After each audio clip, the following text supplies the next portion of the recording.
হুম, ready. জীবনের সার্থকতা তো এখানে আল্লাহ তাআলা অসংখ্য নিয়ামত ভোগ করে গেছে, তার ভিতরে একটি নিয়ামত আল্লাহ শরীর সুস্থ রাখছেন, মানসিক শান্তি দিচ্ছেন এবং আল্লাহ নিয়ামত সমূহ ভোগ করে গেছেন।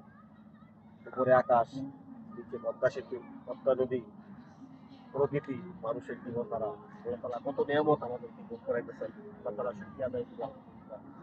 আল্লাহ কত জায়গা ঘুরাইতেছেন, কত জায়গা দেখাইতেছেন, কত নিয়ামত ভোগ করে গেছেন, আল্লাহ শুকরিয়া আদায় করি।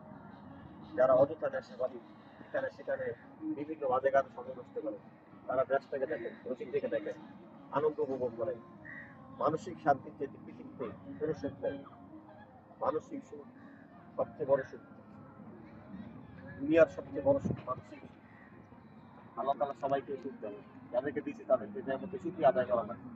আল্লাহ তাআলা সুখ রাখছেন, আল্লাহ তাআলা নিয়ামতের শুকরিয়া আদায় করি আলহামদুলিল্লাহ।